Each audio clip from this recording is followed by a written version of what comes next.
Welcome to Your Anxiety Toolkit. I'm your host, Kimberley Quinlan. This podcast is fueled by three main goals. The first goal is to provide you with some extra tools to help you manage your anxiety. Second goal, to inspire you. Anxiety doesn't get to decide how you live your life. And number three, and I leave the best for last, is to provide you with one big, fat virtual hug. Because experiencing anxiety ain't easy.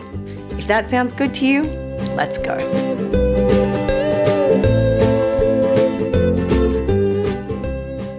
Welcome back, everybody. I am so pumped for this episode.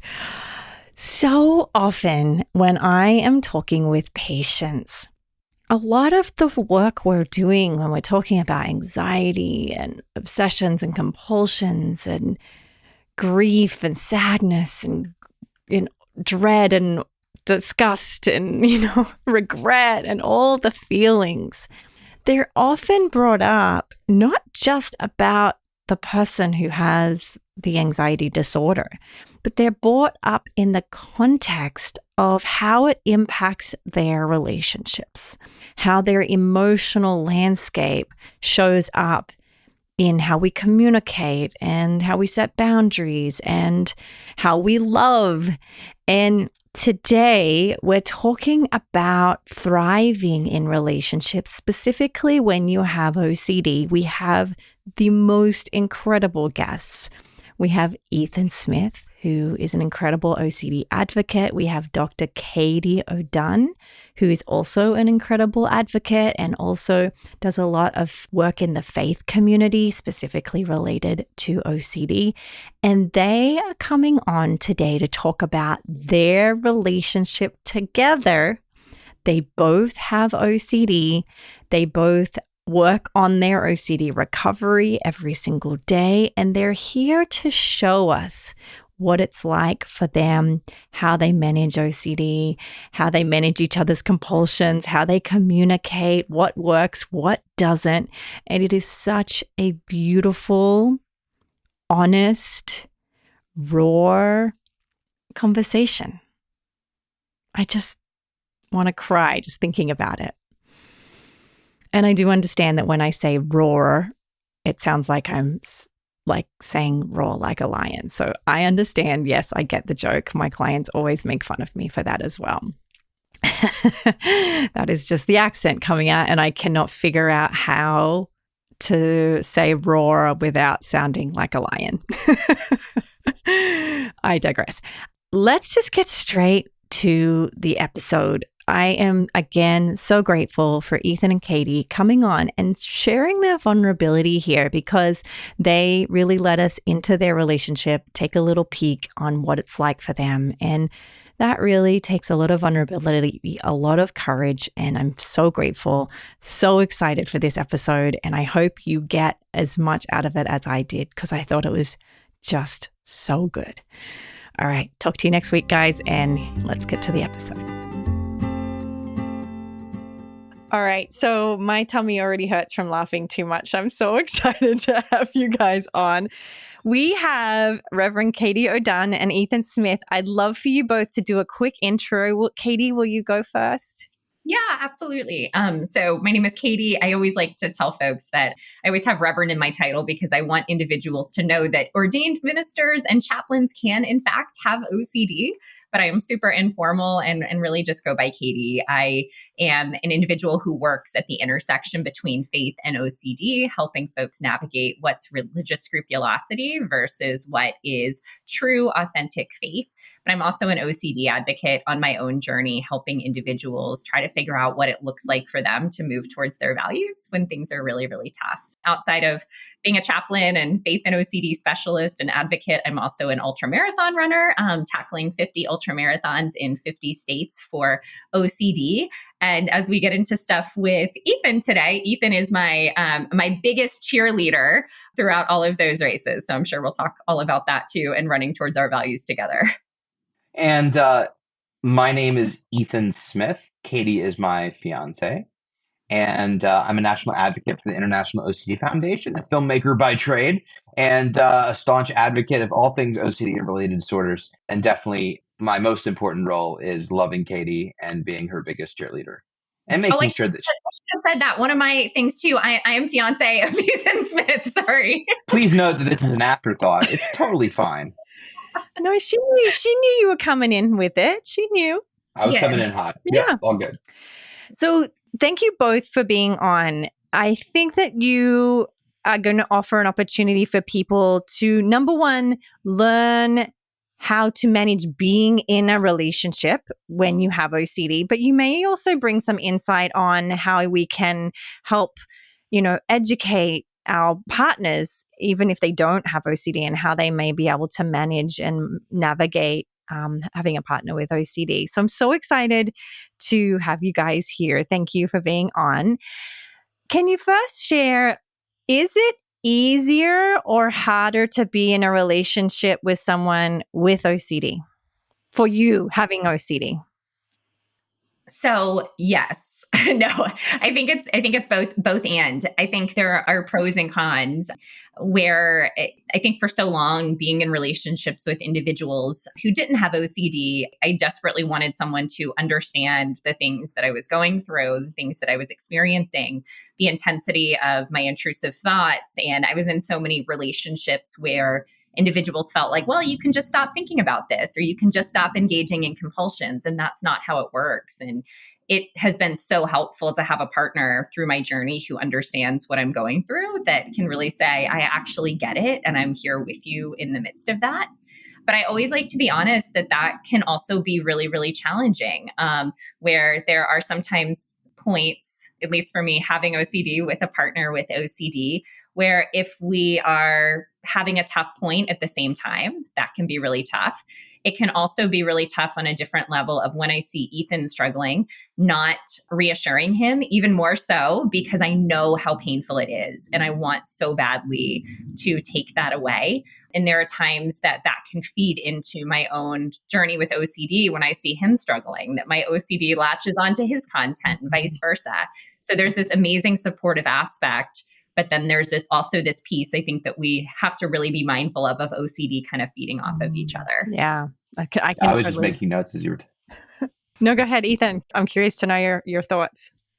Yeah, Katie made all great points, and I agree. I mean, like on the surface, it makes a lot of sense, and it seems like that's fantastic that we both can understand each other and support each other in really meaningful and value-driven ways. I always like to say that, we met because of OCD, but it by no means defines our relationship or is at the heart of our relationship. It is not why we work, right? It's not what holds us together. So I just wanted to, I think Katie brings up two good points. So first of all, when I would speak and advocate with parents and significant others and things like that, and they would say, I'm having a really hard time not reassuring and not enabling, I'd be like, just don't. You're making them sicker. Just say what you got to say and be tough about it. Then I got in a serious relationship with Katie, and she was suffering and hurting. And I was like, oh my God, I can't say hard things to her. I became that person. I suddenly understood how hard it is to not engage OCD and to say things that aren't going to make her comfortable. And I struggle with that. I struggle with standing my ground, after a certain amount of time and wanting to desperately give in and just make her feel better. I just want her to feel better.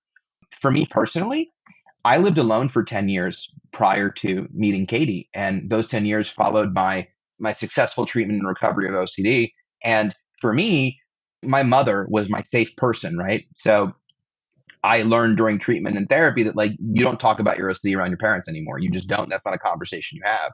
So I found myself, other than within therapy, not ever talking about my OCD. I mean, advocacy, yes, but my own thoughts, I never talked about it. Starting to start a relationship with Katie, I suddenly had someone that understood, which was wonderful, but it also opened up an opportunity for OCD to seek reassurance. And I'm an indirect reassurance seeker. I don't ask for it as a question. I simply state what's on my mind, and just putting it out there is reassuring enough for me. Early on. So for instance, if oh, this food tastes funny, whether she says it does or it doesn't, I really don't care. I just want her to know that I think that it does, and it could be bad. And I think this is bad. I'm not saying, do you think it's bad? I'm like, I think it's bad. I think there's something wrong with this. And I've had to really work and catch myself on vocalizing my OCD symptoms, because having a partner that understands has given my OCD permission to vocalize and want to talk about it. And that honestly has been the biggest challenge for me in this relationship. Mm, mm. So interesting how OCD can work its way in, isn't it? And it is true. I mean, I think about in my own marriage, at the end of the day, you do want to share with someone like, this was hard for me today. You know what I mean? And that makes it very complicated in that if you're unable to do that. That's really interesting. Katie, let's sort of jump straight to that reassurance seeking piece. How do you guys navigate, or do you guys create rules for the relationship? Like, how do you guys navigate reassurance seeking or any compulsion for that matter? Yeah, I mean, a couple different things. I think part of it for us, and we by no means do this perfectly and have to have conversations about it. Even, yes, Ethan, you might do it perfectly. But even in the last week, we've had conversations about this where what Ethan responds well to is very different from what I respond well to. And I think that is really important to note, especially when there's two partners with OCD, that it's not one size fits all. It's not because I understand OCD that I know exactly how to respond to him. It's still a conversation. And for me, I respond really well if I'm seeking reassurance or I'm struggling to a lot of compassion where he doesn't respond to the content, but tells me, I know that this is really hard. This sounds a lot like OCD right now, but let's sit with it together. I know that it sucks, but we can be in the midst of this. We aren't going to talk about it anymore, but I love you. We're going to watch a show. We're going to do whatever it is we're going to do. We're going to be in it together. I respond really well to that. Ethan, on the other hand, does not respond quite as well to that and actually responds better to me being like, hey, stop talking about that. We are not going to talk about this right now. And I have heard this from you so many times today. No. He responds to a harsher kind of tone. And that's really hard for me because that is not naturally what comes out of me, nor what is helpful for me. So sometimes the compassion that I offer to Ethan becomes inherently reassuring and is just not something that's helpful for him. So we have to have these conversations and vice versa. Sometimes when I'm really struggling, he'll forget the compassion piece works for me. And it's like, hey, Katie, no, stop doing that. And I'm like, seriously, this is really hard. So being able to have those conversations. How do those conversations look, Ethan? Like, can you share like whatever you're comfortable sharing? I mean, yeah, Katie hit it over the head. First of all, like we are definitely products of our therapists, when we were struggling. For those of you that may or may not know, Katya Moritz, she is like hardcore, like, here's what it is. And I'm a product of that. There's like, nope, we're not going to do it. We're not going to have it. This is a black or white OCD is black and white. Don't compulse, period. End of story. And Katie is like, let's take a moment. Just so, yeah, my natural instinct on how I respond to her is very different to what she needs and vice versa. So we've learned that. I would say that the rule in our household is we're a no content household.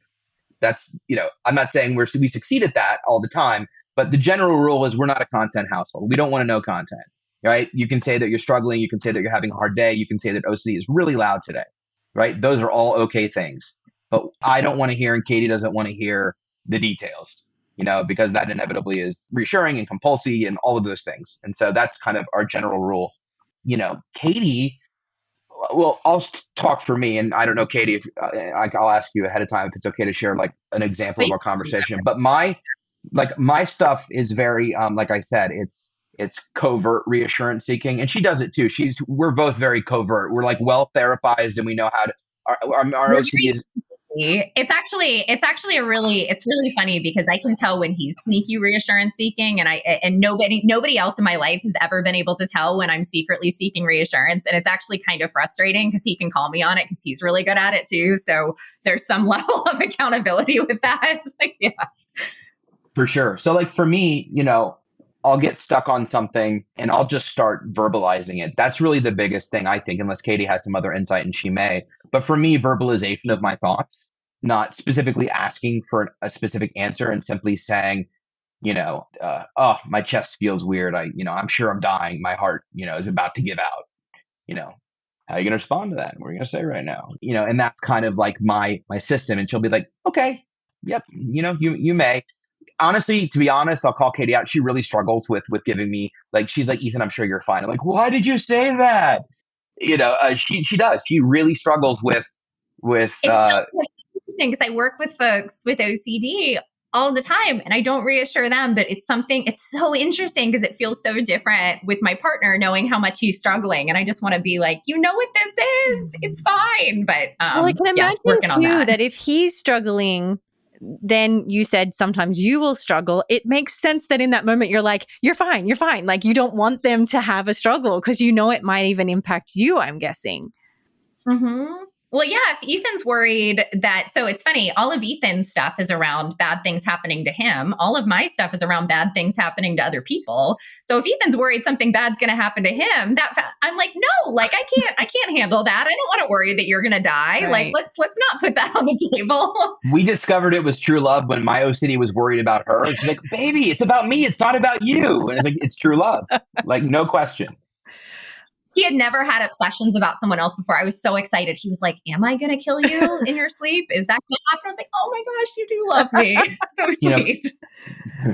But to answer your question, conversely, when Katie is struggling, she gets loopy, and she directly asks for reassurance. And I can definitely get frustrated at it at a certain point. At first I always feel like one time is appropriate. Like you have a question or concern, do you think blah, blah, blah? Like, no, I don't think so. I think that's totally appropriate, and then the second time, yeah, but do you? It's like, okay, now we're starting to move into OCD land. And I stay compassionate up to a certain point, and then I'll get frustrated because it will be so obvious to me. As she said, my stuff is so obvious to her. And I just want to be like, Katie, like, can you see? This makes no sense at all, And so, but when she's really struggling, like not just the superficial kind of high level or low level OCD hierarchy stuff, when she's really, really deeply struggling, it's challenging. I really struggle with not giving her the reassurance that her OCD craves because I can't stand to see her suffer. And it's really, sometimes I wish that I didn't know as much about OCD as I do because I actively know that I'm helping OCD, but giving her that instant relief in the moment, it's just, it pains me. And so like we've definitely changed our relationship style as we've gotten to know each other and been able to say things like, I know this doesn't feel good. I don't want to say these things to you, but I really, really don't want to help OCD and hurt you. I really, really want to help you get better in this moment and hurt OCD and just put it to bed. So I'm not going to answer that, and it's we've had to like have those kind of communicative conversations to be able to address it when it does cross the line. I will say we're pretty well. We do pretty good, but that's not to say that there aren't times where we can both get, in a rabbit hole. And to Katie's point, and to your point, it gets sticky sometimes. I literally never checked an oven in my entire life till I moved in with Katie. And then like now she'll mention it or I'll be closing up the lights and I'll be like, I've never thought about it, but Katie talks about it and that's one of her things. And like, it kind of like latched on to like, I'll take a glance. I'm like, no, Ethan, like everything's going to burn down. Yes. Moving on.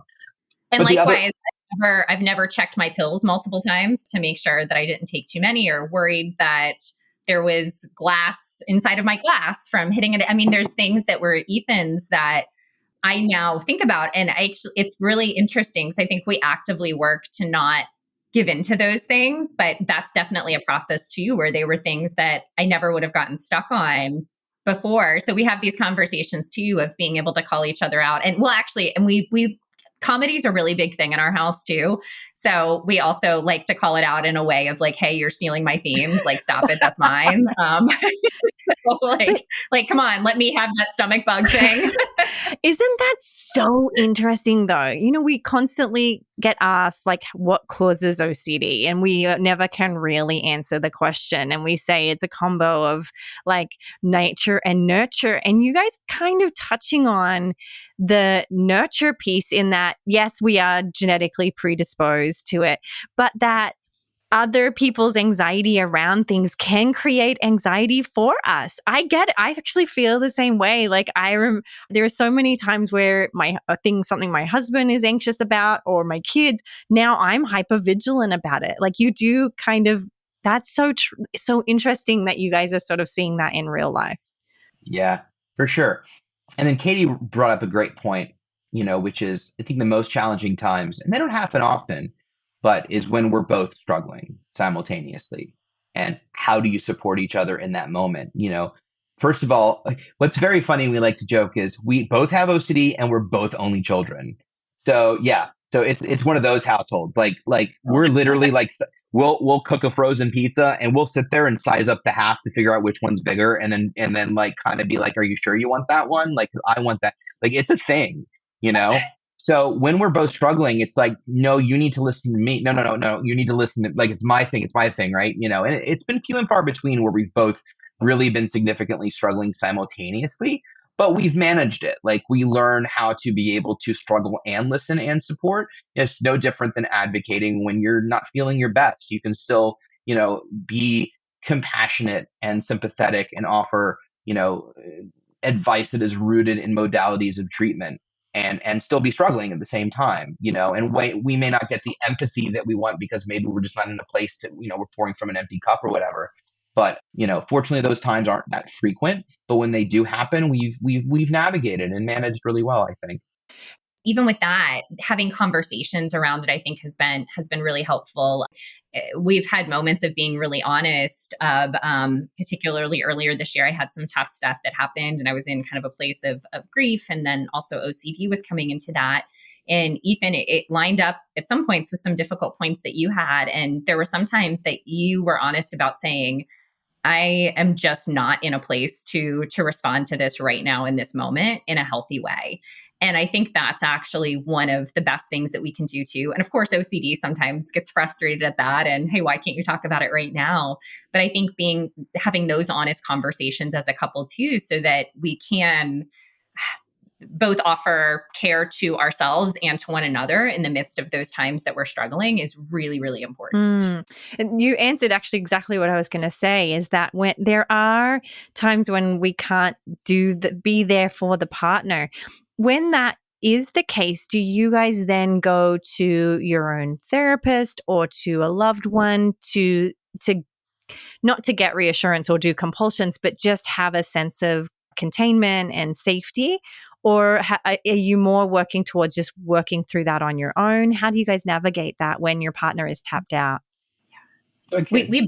We both have our own therapists, and that's really, really helpful. And we both actually have conversations together with the other person's therapist. So Ethan will meet with his therapist, and we've had times when he's struggling where I'll come in for a half session to talk about, hey, what's the best way to respond to him? And vice versa. I'll meet with my therapist separately, but we might bring him in for 20 or 30 minutes for him to learn, hey, what's the best way to respond to Katie right now? And we both have those separate spaces to go and talk about both what we're navigating and what we need, but also how to respond to our partner and then collaborate with one another's therapist. And I mean, that has been so helpful for me, both meeting with Ethan, because there have been points where I don't know how to respond to what Ethan's navigating. So to hear directly from his provider, as opposed to feeling like I have to take on that role, is so crucial. And then Ethan, you meeting with my therapist earlier this year, oh my goodness, was so helpful, because she had given me all this insight that I just wasn't in a place to be able to share because I was struggling. So for you to hear that directly from her and what she thought that I needed, I think was a huge step forward for us. Yeah, it's nuanced. It's not a one size fits all. Yes, it's all ERP or CBT or ACT or DBT or whatever, but it's all specific to what we're all going through. I will say, it's funny because like as we're talking, I'm like, I didn't ask Katie if these things I could say or not.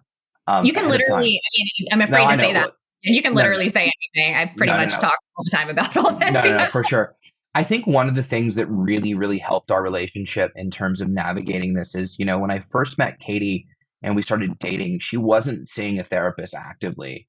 And it was challenging because as someone that is well-versed in OCD, we would constantly talk about things, and she would divulge a lot of information to me. And I started to feel like I didn't want to take on an advocate or therapist role with her. I wanted to be her boyfriend, and I was really struggling because I really wanted to support her. And I really wanted to that was never a question. It was not supporting her, but for the same reason that we tell parents, like, don't police your kids, be their parents, and hear how that can backfire. Like, it was really challenging to navigate, like, being a significant other and also supporting her, but not becoming that person that her OCD goes to. And I think like her finally landing on a therapist that was right for her and good for her, where she can get that objectivity that she needs. And I can too learn what she needs from me as a partner. Not that there was anything wrong with our relationship, but really allowed our relationship to grow and really allowed us to focus on what we should be focusing on, which is each other and who we are to each other and what's important to our lives and our family. And our therapist can handle our OCD. And that doesn't mean that our OCD doesn't get involved. It does. But, for the most part, that was really where, our relationship really got to level up. We both were able to turn to our therapist, but also include each other in treatment so we can have open and honest conversations about what's going on. I mean, the other thing I'll say is like, we have no secrets.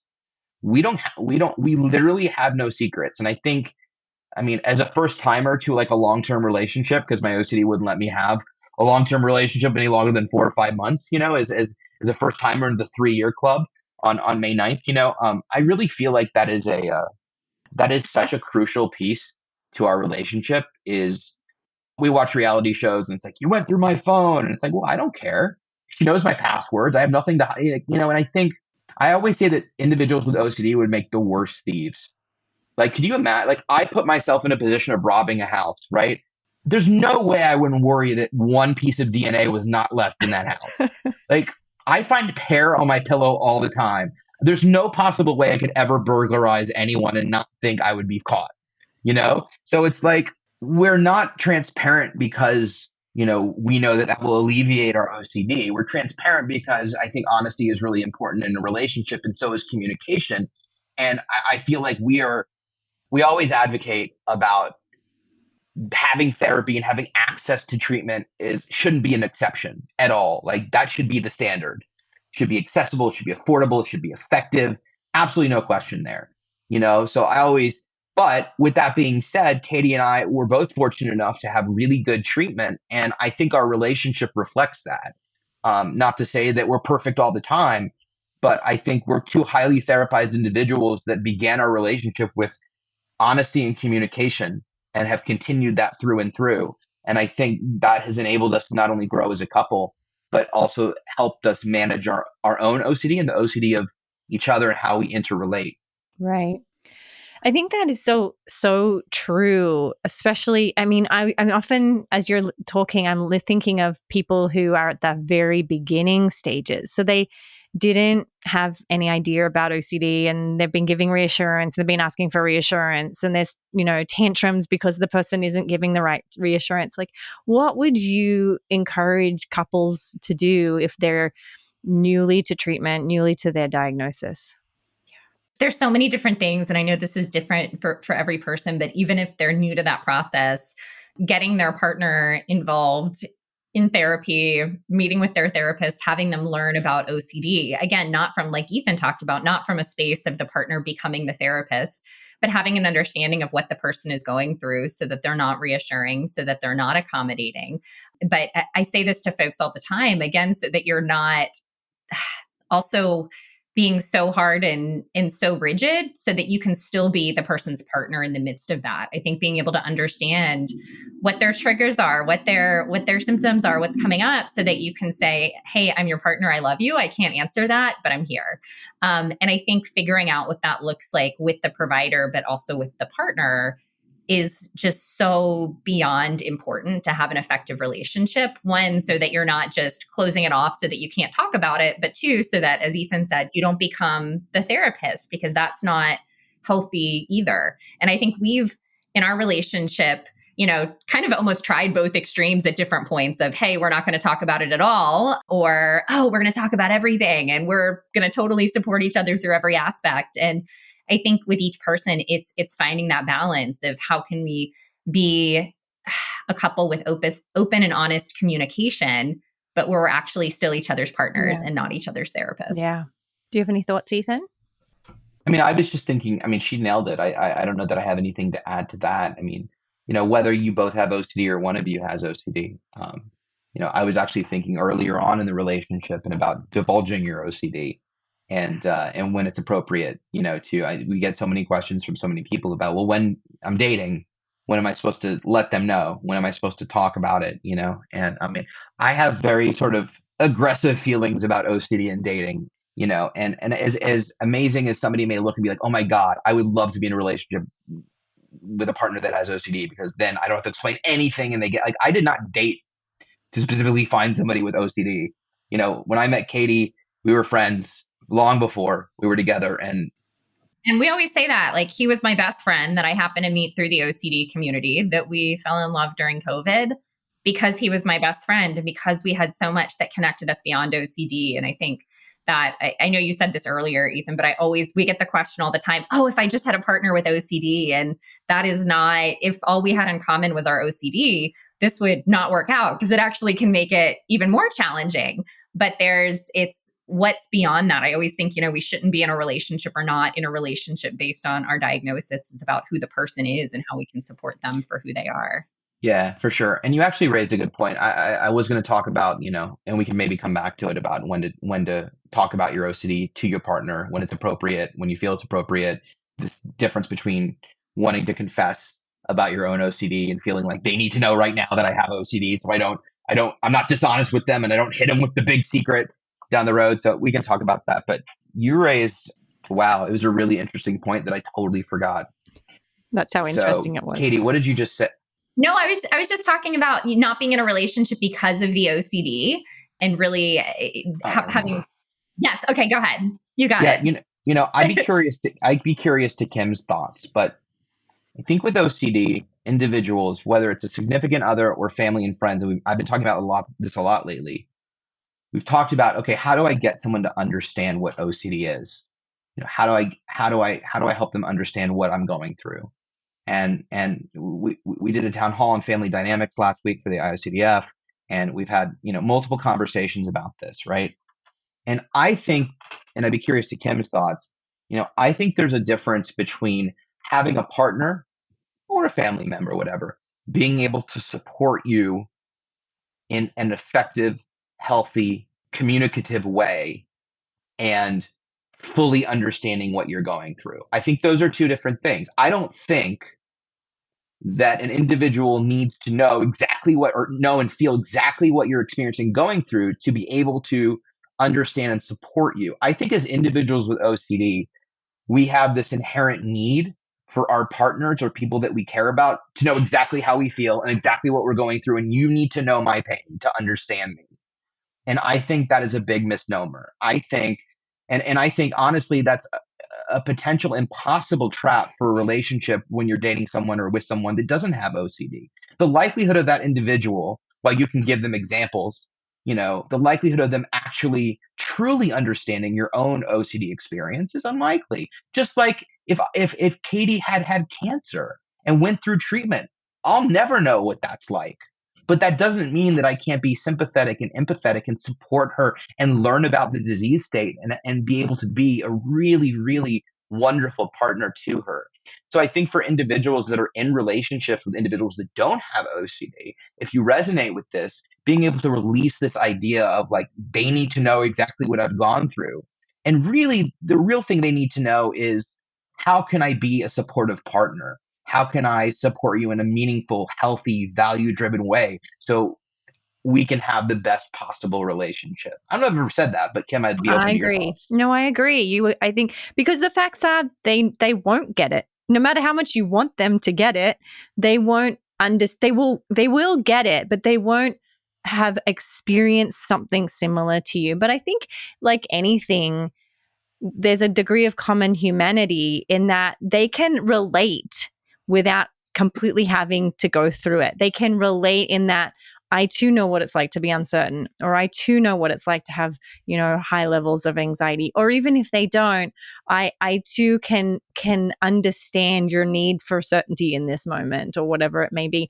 I think the other thing to know too is often when someone needs to be understood and they insist on it, that's usually a shame response, right? There's a degree of shame that by being understood, that may actually resolve some of that shame. And if that's the case, they can take that shame to therapy and work through that and get some skills to manage that, because shame does come with mental illness, right?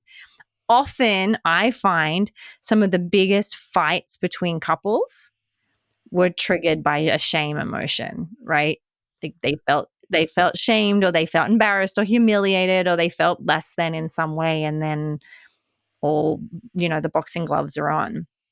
Do you guys, how do you handle in this case conflict around, I don't know whether you have any conflict, but has conflict came up around this, and how do you handle it? Yeah. So I think, I have one piece with the last component, and then I'll shift into this. I think as you were talking, the shame piece resonates with me so much. I'm definitely someone that, even through the OCD experience, guilt and shame were much heavier for me than anxiety or fear or anything else. So that feeling really challenging. And I think that the biggest piece that helped to combat that actually had to do with my relationship with Ethan, not specifically because he knew every ounce of my themes or what I was going through, but simply because of the empathy that he showed me. And I talk often about how, because of shame in my OCD journey, one of the reasons I struggled to get better for a long time was I didn't feel like I deserved it. I didn't feel like I was good enough because of my intrusive thoughts. I didn't like myself very much. I hated myself, actually. And Ethan, by loving me, gave me, I'm going to get emotional, but kind of permission to love myself for the first time. And it wasn't because he specifically knew the ins and outs of my themes, but simply because he offered empathy and loved me as a human being and showed me that I could do that for myself.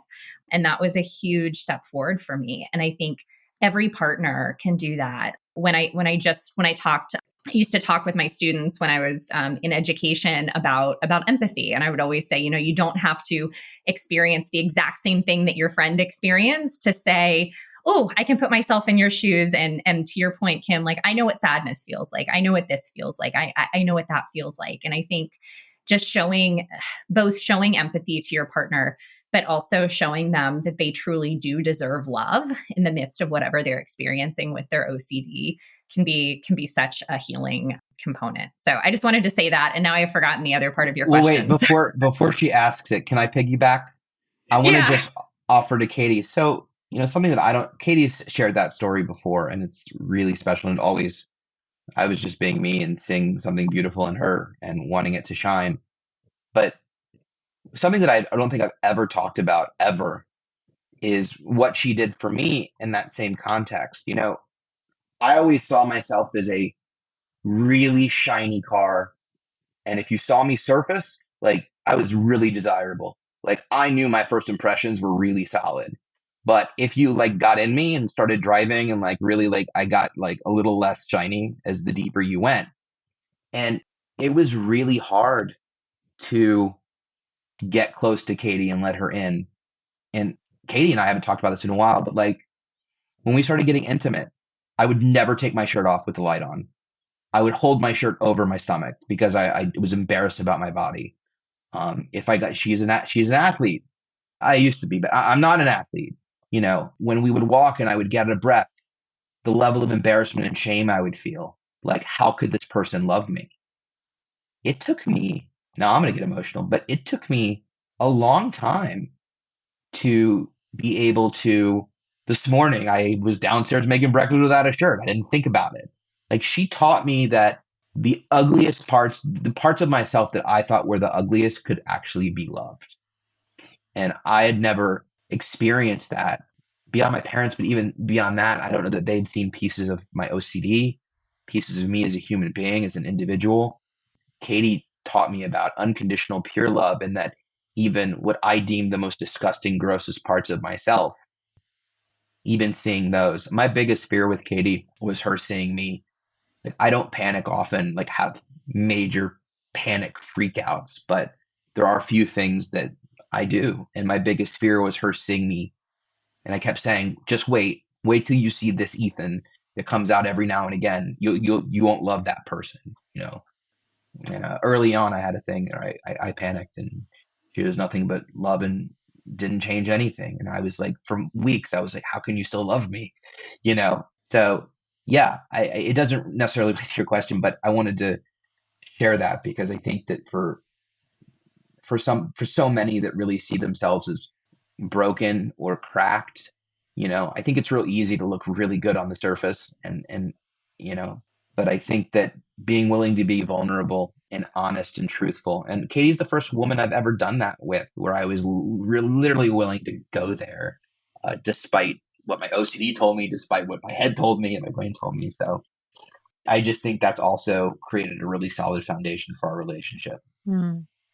And it So I just is wanted to share that full vulnerability is like the exposure of all exposures, right? To actually really let your partner see you in your perceived ugliness, like not that there's ever any ugliness, but that perceived that's the exposure of all exposures in my mind, right? Like you have to really use your skills and be willing to ride that wave, and that can be really painful. I love that you guys shared that. Thank you for sharing that, because I think that that's true for even any relationship. Yeah, for sure. And OCD can definitely get sticky even with that. It'll start to question, well, does she still love me because of it? Like, she says she does, but does she really? Even my brain now goes like, she can't possibly love my body. That doesn't make sense. Like, that doesn't make sense. So funny thing about Katie, we were early on in our dating, we were snuggling, and she's laying on me. She's like, "You're the most comfortable boyfriend I've ever had." And I was like, yeah. And then I started thinking like all she'd ever dated before me were like triathletes, like washboard dudes. And I was like, huh, thank you. She's like, no, it's a good thing. It's a good thing. I'm like, okay. Yeah. But it's very funny, but I also loved it. And I do the same thing with you. I mean, all the time, everything still, 3 years in, we're getting married in September, stuff will come up and it's like, wait, you saw this part of myself that I think is really ugly. You still love me? Like what? And it gives me permission every time to love myself. Yeah, that's such an interesting relationship dichotomy between the two of us. And I don't mean to venture away from your question, Kim. No, it's not even important. But it's so interesting. Like I don't see any of the things that she sees in herself. Like she could freak out for a week and I would still see her as this perfect individual who I couldn't love more. And she feels the same about me. So it's so weird because we see each other in the same light, but we don't see ourselves in that light. And so it is amazing. And I feel a little selfish here to have a partner to be able to remind me of how I should see myself. And I hope that I give Katie that same reminder and reassurance that, but it really is amazing to be able to see that within our partner. Because I'll do something and I'll be like, wow. She's like, yeah, that didn't change anything for me. I'm like, really? Because that's how I feel. Like, oh, I get, okay, because that's how I feel when you do. Okay, yeah, we're on the same page. I'm actually, let's just delete the last question because I want to follow this. And I love this so much. Actually makes me a bit teary too. So we might as well just cry together. What would you say to do for those who don't understand OCD and maybe perceive it as quote unquote ugliness? Like, I'm sure there are those listening who are thinking, I wish my partner could see beyond my anxiety and how I cope. What advice would you give to them? Ethan, you go first. I knew you were going to say it's a hard question. It's a hard question to answer. It's thundering, and you get it twice since we're in the same house. I think one thing I was going to say before, and maybe this will give time, and this doesn't answer your question directly, Kim, but I'm hoping we can get to it, is when somebody asks me, like, I have OCD and I want to date and get in a relationship, well, how do I do that? I have very strong feelings about that particular question because I don't want to dive into acceptance commitment therapy and this whole concept of being able to do both things simultaneously, which is very value driven. And like, we're going to feel the feels and have the ick and we don't have to wait for the perfect moment. Right. But I've always believed that if your OCD at that time is so severe that it's going to heavily impact your relationship. And the reason that you have to tell the person that you're interested in all about your OCD is because that person, you have expectations of that person to reassure and enable, and you're going to need that from that person. I would always say you might not want to get in a relationship right now. That may not be the best timing for you to get in a relationship. And I always would want somebody to ask themselves, like, if you're in therapy and you're in treatment or wherever you are in your process, and you know that you shouldn't be seeking things from somebody and reassurance, enabling, and so forth and so on, then that's a different conversation. But I think at first being honest and true to ourselves about why we're divulging, why we're why we want them to know about our OCD, and what we're going to get out of this relationship, and doing that from the beginning, I think then trickles over into your question, Kim, about like, what if they don't understand? What if they don't get it? Because going into a relationship with this idea of, well, they need to know so they can like keep my OCD comfortable is very different than my OCD doesn't necessarily play a prominent role in my life, or maybe it does, but I'm in treatment and I need them to know, and then they may not understand. And I think that that's like a different path and trajectory. Katie, yeah, go ahead. Yeah, I think that's such an important component. And it's interesting. I heard a very different side of the question. I was thinking about maybe someone who is already in, whether it's a romantic relationship or No, that was the relationship. question. I was just, I didn't know what to say yet. So I was kind of like being like, well, yeah, no, that was the question. You heard that I right. think everything you said was really important too. And this might sound really simplistic, but I think it's so important. Just based on, oh my goodness, my experiences with feeling for such a long time. Like I was defined by my OCD or defined by my intrusive thoughts, or, oh, how could anybody love me in the midst of all of this? I want everybody to hear that regardless of how your OCD is making you feel right now, or how you're feeling, that you are not defined by your OCD. You are not defined by your intrusive thoughts. You are not just defined by your disorder. You are an amazing human being that is worthy of love in all of its forms. And you're worthy of love from yourself. You're also worthy of love from a partner.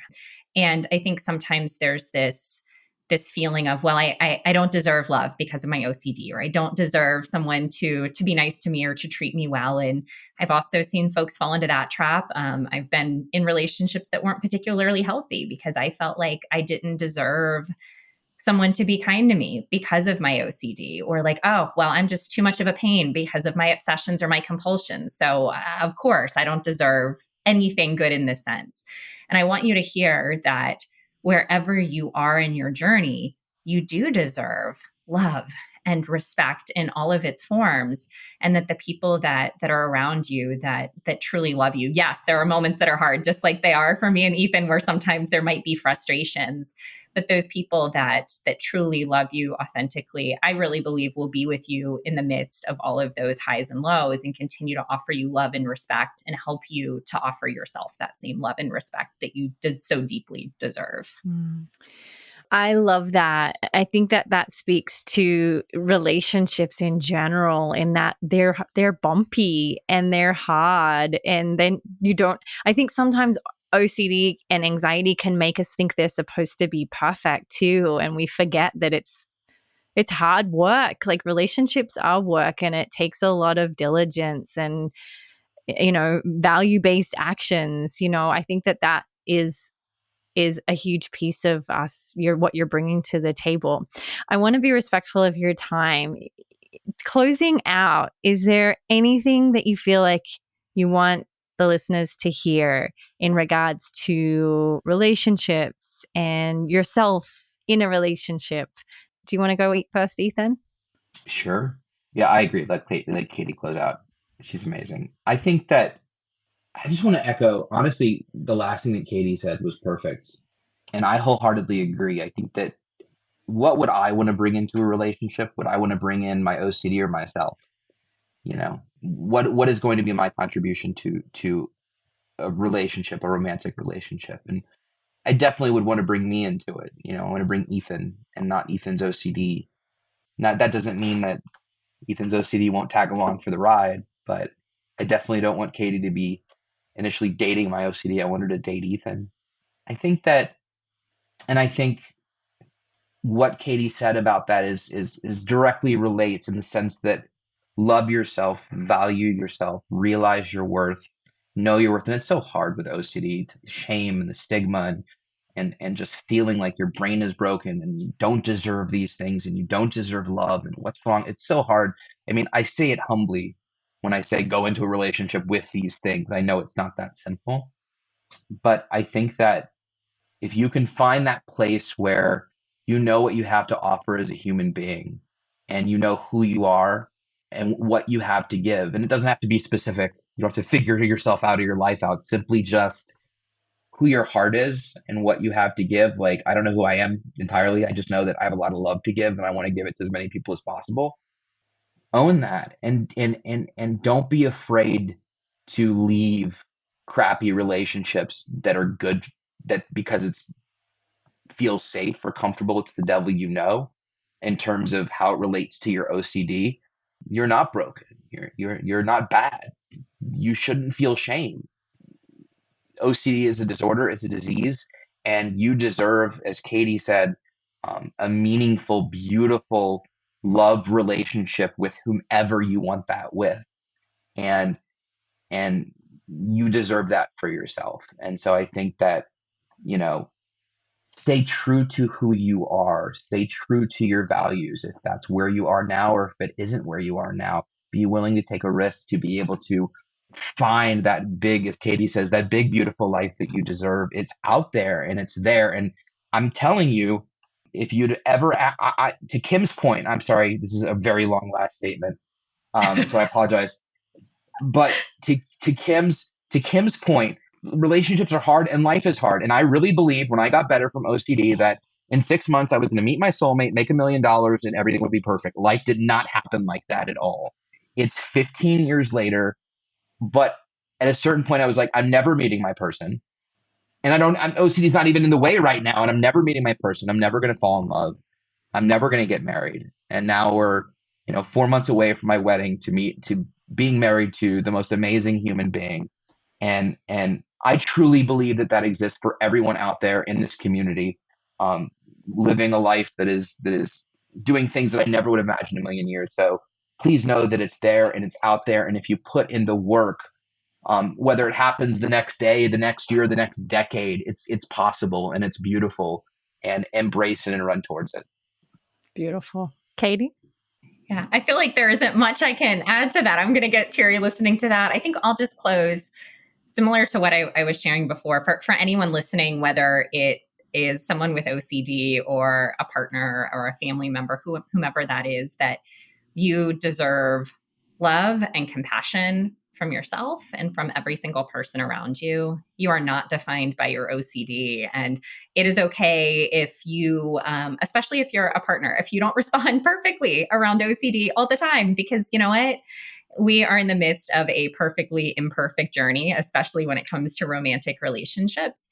But if you continue to lead with love, with empathy, and with compassion, and with trusting who you are, not who the OCD says you are, I truly believe that you'll be able to continue to move towards your personal values, but also towards your relationship values, and that you so deeply deserve that. Oh, I feel like I got a big hug right now. Thank you guys for being here. I'm so grateful for you both to take your time to talk with me about this. I feel like most of the time when someone comes to see me and we talk about like, why would you ever face your fear? Why would you ever do these scary, hard things? They always say, because I've got this person I love, or I want this relationship to work, or I want to be there for my child. And I do think that relationships are like what it's all about. So thank you so much for coming on the show. Thank you for having us.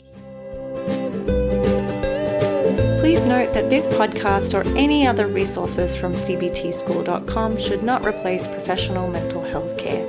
If you feel you would benefit, please reach out to a provider in your area. Have a wonderful day, and thank you for supporting cbtschool.com.